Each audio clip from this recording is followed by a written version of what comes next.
me a message in the chat when we're ready to go.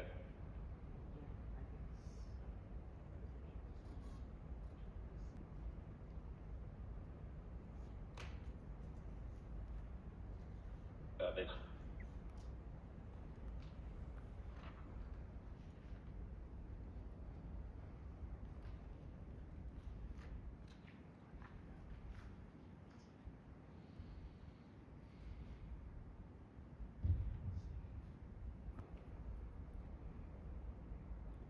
Okay. Sorry for the technical difference there.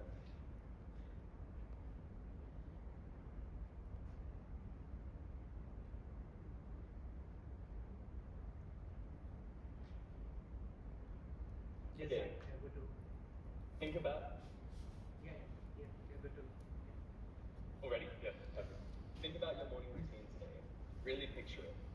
Was there an alarm on your phone? Did you turn on the lights? Did you have a hot shower? Did you drink some cold milk from the fridge or turn on the kettle? Did you drive to work? Were there traffic lights on the road? Did you stop on the way for coffee?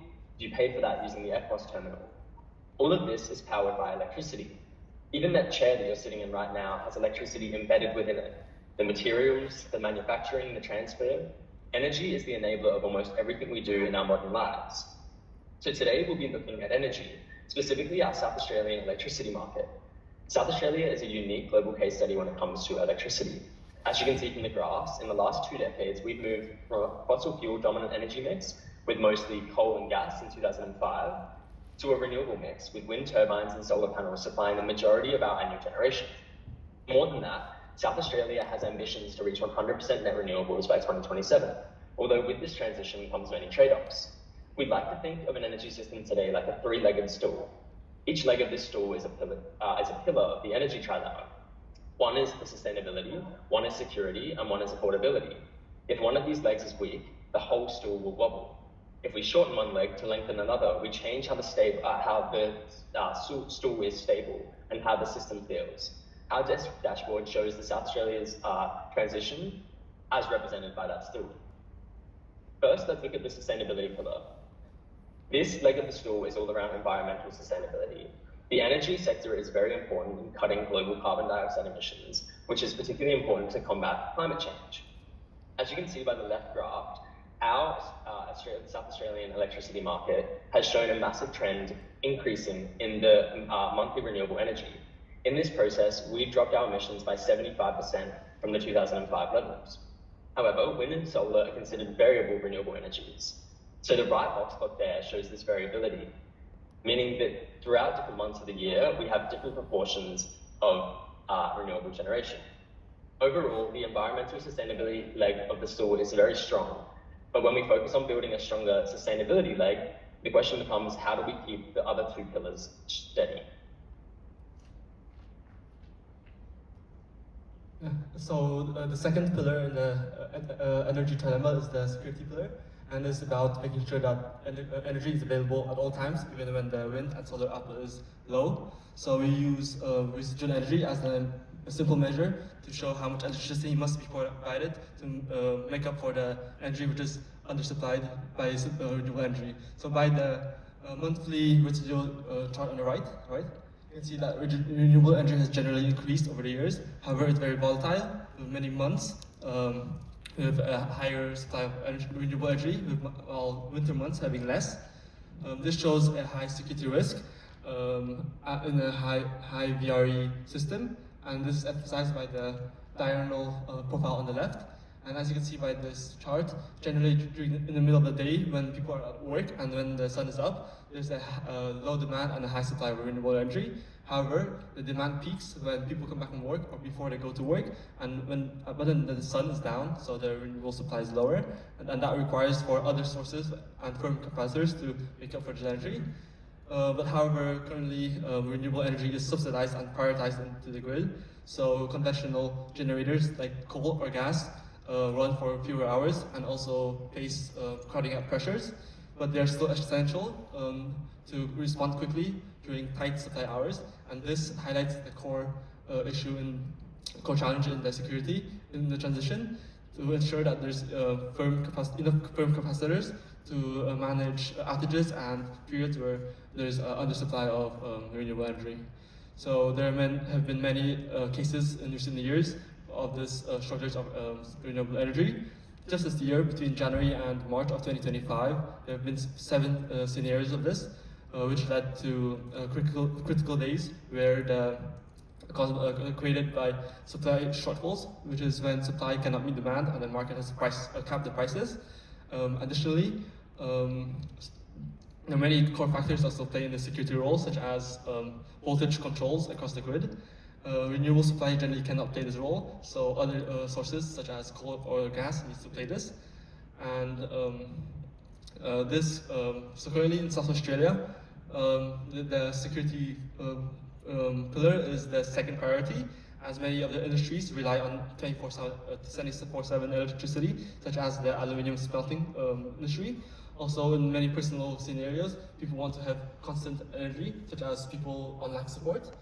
So as we move on towards a 100% renewable transition, this security risk will worsen, and the stool, which is already unstable, will become more and more unstable, even without taking into account the affordability pillar. Thank you. Coming down to affordability pillar, which is boils down to most important pillar of the energy trilemma.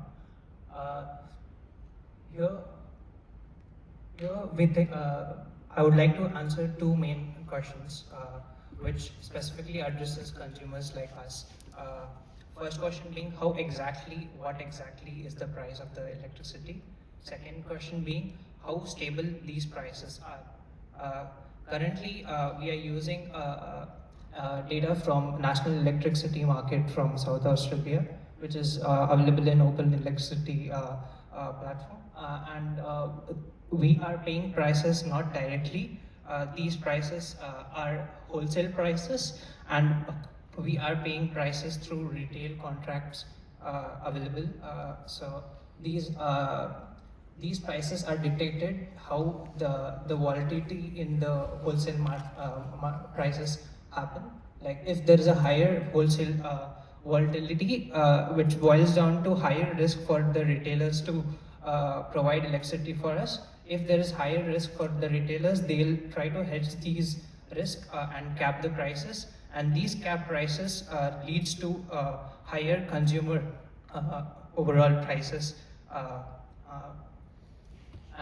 Coming to the charts, the linear charts shows us like the different time spans. Like a decade ago, as we had close to just 30% renewable energy generation and 70% dependent on fossil fuels, we can see the fluctuations is extremely low.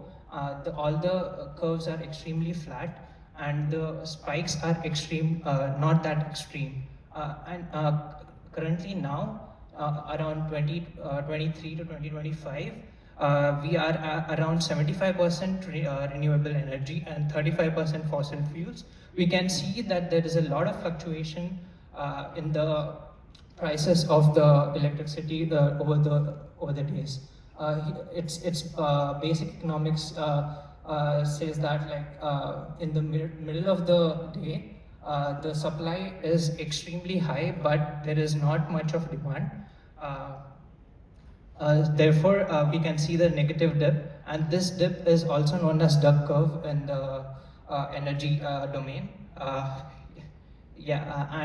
Coming to the third median daily price range, this shows us the fluctuation throughout different years. If we take the highest and the lowest point from each month and plot the graph, we can see the fluctuation is extremely high around these years. And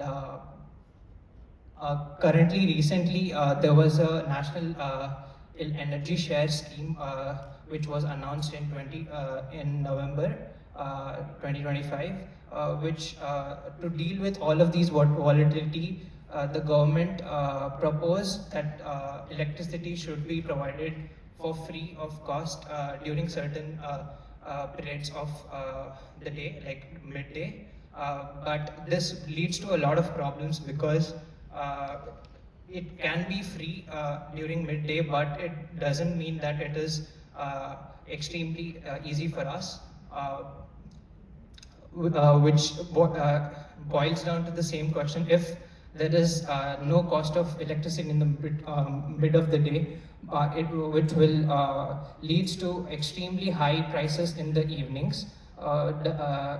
It's basically like giving free parking during the lunch and charging us double during the nights.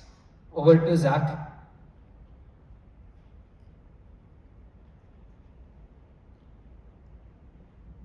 I can't really hear anything from the room, but in summary, I'm Zach, this is David and Devitt in the room.